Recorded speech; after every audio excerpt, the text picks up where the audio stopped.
चलिए देखिए, अब हम लोग देखते हैं fresh topic, condition and warranty. Very interesting, very knowledgeable point, जो भले कोई स्टूडेंट हो या ना हो, पढ़ा लिखा हो अनपढ़ हो, जरूर पता होना चाहिए जो हम पढ़ रहे हैं।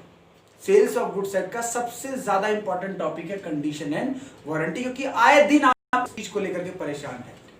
जैसे मैं लाइव एग्जांपल बताता हूं। मैंने एक म्यूजिक प्लेयर लिया, 1 साल नहीं हुआ। नॉर्मली क्या होता है, जैसे मैं आपको समझाता हूं, नो रिलेशन इन प्रोफेशन।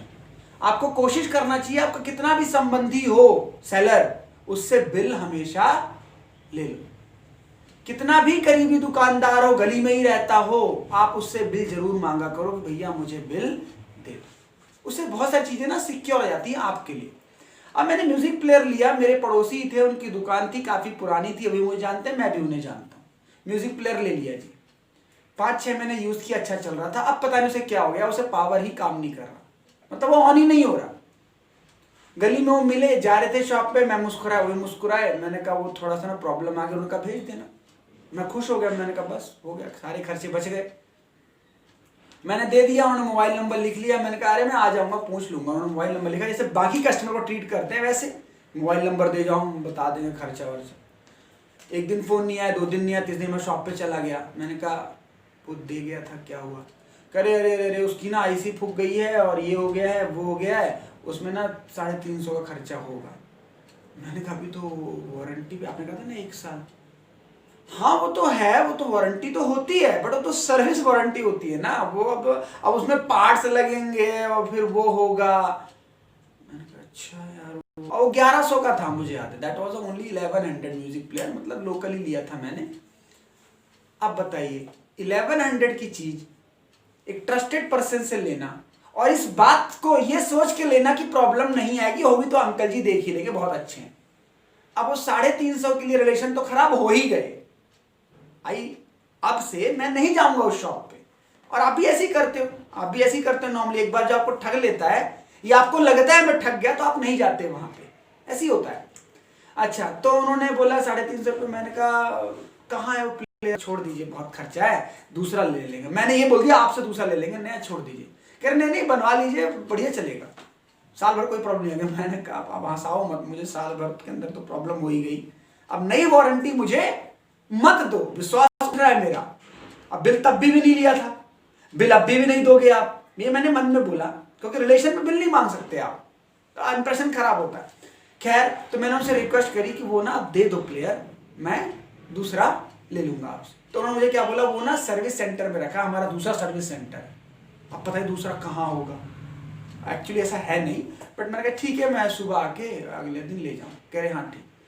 फिर मैंने कहा कुछ गुंजाइश है? उन्होंने कहा नहीं जी, वो तो पार्ट्स इतने के। मैंने कहा तो देख रहे हो, ये है प्रॉब्लम सेलर और बायर। मुझे नहीं पता सेलर को नॉलेज है नहीं हो। देखो सेलर तो व्यापारी है ना यार, है ना। सेलर क्यों आपको बोलेगा कि फ्री में कर दूंगा, क्यों आपको 100 की चीज 90 रुपए में देगा? क्या आप सेलर होते तो यही करते? बताओ, आप किसी की सेवा के लिए बैठे हो, तो फिर तो गुरुद्वारा है ना दुनिया में, तो फिर तो चर्च है, मंदिर है, वहां कर दीजिए जितना दान पुण्य करना है। व्यापारी से आप एक्सपेक्ट मत कीजिए कि वो आपकी सेवा के लिए बैठा है। उसकी बोली में जितनी मिठास होगी, उतनी उसकी तिजोरी में पैसे होंगे। ये है, आपको जितना आपको बोलना आएगा, the more you good communicate with the customer, the more you will get the profit. यही है, ठीक है।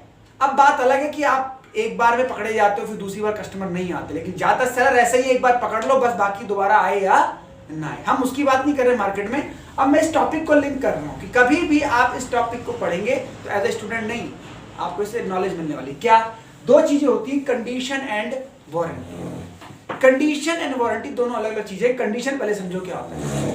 पहले मैं इसकी इंग्लिश में डेफिनेशन पढ़ रहा हूं, इंग्लिश में डेफिनेशन पढ़ रहा हूं। कंडीशन क्या है? Condition is a stipulation, condition is a stipulation essential to main purpose of contract. Essential है ये, essential to main purpose of contract, breach of which give the right to buyer to repudiate the contract and claim for damages और both. अब इसका हिंदी अनुवाद देखो। Condition क्या होती है? जब बायर सेलर के पास जाता है, गुड्स का नेचर स्पेसिफाई करता है, मुझे ये सामान चाहिए, इतने रुपए का चाहिए, मेरी ये यूजेज है और ये मेरी इच्छा है। अगर उसके विपरीत आप सामान देते हो तो आपने क्या ब्रेक कर दिया? कंडीशन। कंडीशन कौन लगा रहा है? बायर लगा रहा है। और बायर जो लगा रहा है, आप उसकी उम्मीदों पे सेम सामान दोगे, ये एक्सपेक्ट किया जाता है सेलर से। तो अगर स्टिपुलेशन यानी शर्त टूट गई तो बायर के पास क्या राइट है? बोलो। 2 राइट है, 2 नहीं 3 राइट है। कॉन्ट्रैक्ट तोड़ सकता है, यानी पैसे मांग सकता है अपने जो दिए हैं, डैमेज मांग सकता है जो हो गई उसकी वजह से, या दोनों मांग सकता है। मुझे मेरा पैसा तो दो ही, प्लस आपकी वजह से करंट लगा और ये हादसा हो गया। बस समझ में आ रही है?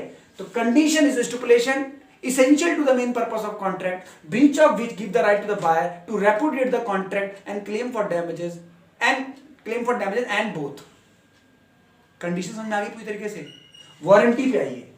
वारंटी, कस्टमर भोला भाला है, शॉप पे चला गया और सेलर क्या है? चीनी खा के बैठता है। चीनी मतलब समझ गए ना, बहुत ही अच्छे वक्ता हैं वो। अरे आपको पता नहीं, 50 साल से बैठे हैं, 50 साल से दुकान चला रहे, कोई प्रॉब्लम नहीं आएगी तो हम बैठे हैं। मैं कुछ बोल नहीं रहा हूं, अपने आप ही बोले जा रहे हैं। कोई प्रॉब्लम हो आ जाना, 6 महीने कोई प्रॉब्लम नहीं होगी, 2 साल कोई प्रॉब्लम नहीं होगी। ये वारंटी। अगर अब ये प्रॉब्लम आ गई जो आपने बोली थी नहीं आएगी, वो आ गई, तो क्या है ये? वारंटी। तो वारंटी की डेफिनेशन सुनिए। Warranty is also stipulation but not essential. It is a collateral to the main purpose of contract. Main purpose था खरीदना, उसके साथ आपने लपटा दिया कि मैं ये भी देख लूंगा।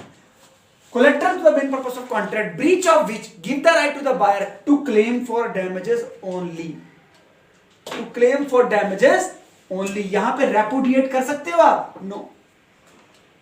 ऐसा कभी होता है? वो आपसे रिप्लेस कर देगा, रिफंड नहीं करेगा।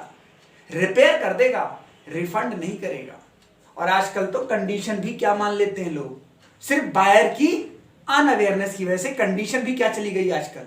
वारंटी। आपकी तो कोई सुन ही नहीं रहा, अपनी तो बातों से ही मुखर गया बंदा। अब तो 1 साल आपको ऐसे गिना रहा है, जनवरी फरवरी हो तो 1 साल, ऐसे कैसे आते कर? 1 साल की वारंटी है ना।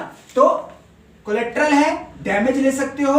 और लास्ट पॉइंट देखो ध्यान से, अगर मान लीजिए ब्रीच ऑफ कंडीशन हो गई, मैंने शर्त लगी थी और वो शर्त में कोई कमी पाई गई, तो बायर उसको चाहे तो ब्रीच ऑफ वारंटी ट्रीट कर सकता है। मतलब कॉन्ट्रैक्ट कैंसिल ना करे, सिर्फ क्या मांग ले?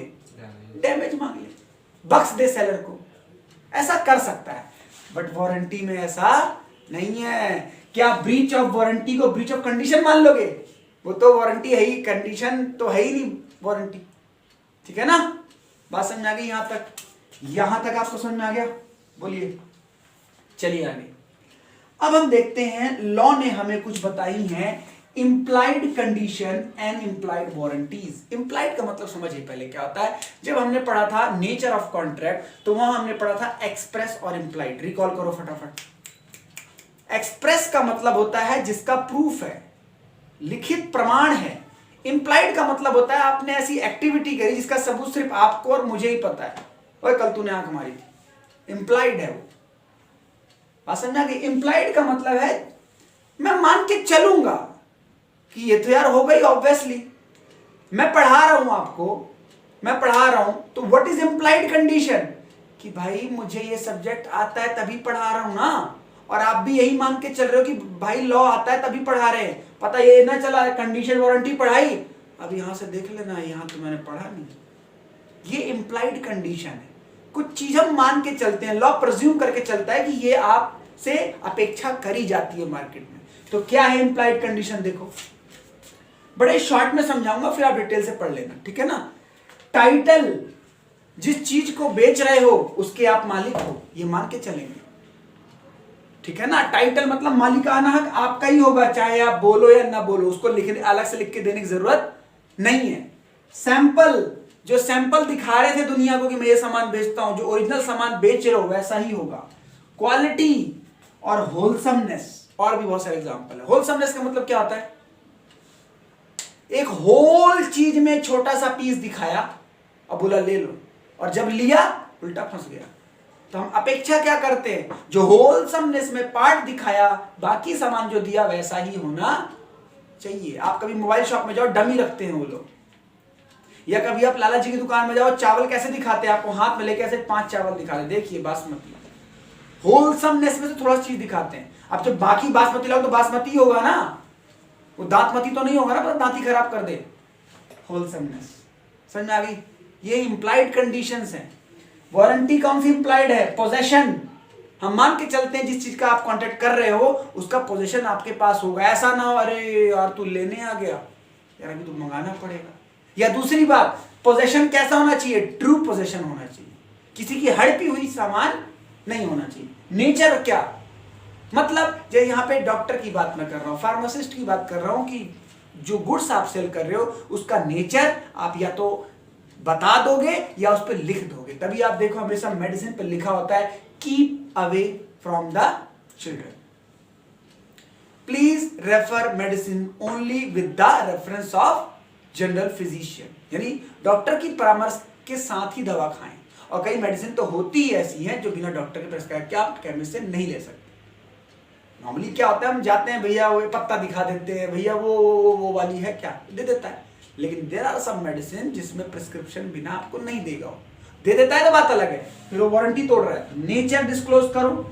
एनकम्ब्रेंसेस का मतलब होता है कोई चीज अगर आप सेल कर रहे हो तो हम मान के चल रहे हैं वो फ्री फ्रॉम चार्ज होगा, यानी उस पर कोई इंटरेस्ट, कोई जुर्माना हर्जाना बाकी नहीं होगा। जैसे मान लीजिए I am selling my scooty, I have purchase that but still I am paying EMI and that I have not disclose to you. क्या ये सही है? ये तो गलत है, उस पर तो अभी खुद ही हर्जाना जुर्माना चल रहा है। और फिटनेस का मतलब क्या है? जितनी ब्यूटी की सर्विसेज आप लेते हो, जो जिम ट्रेनर बैठे हुए हैं, जो आपके पर्सनल बॉडीगार्ड्स हैं, वो किस पे है? Fitness Frank. आप उनसे उम्मीद करते हो कि जो पाउडर आपको खिला रहे हैं, जो आपको डाइट बता रहे हैं वो सही होगी, आप उस पर डिपेंड हो। बात समझ में आ रही है? तो हम उम्मीद करते हैं कि वो वारंटी नहीं टूटेगी, और ये लिख के मांगने की जरूरत नहीं है। अगर गलत होता है तो हम उससे ब्रीच डैमेज मांगेंगे। Clear? Now come to the caveat emptor rule. What is caveat emptor rule? इसका हिंदी में मतलब होता है उपभोक्ता जागरूक रहें। हिंदी में क्या मतलब है? उपभोक्ता स्वयं जागरूक रहें।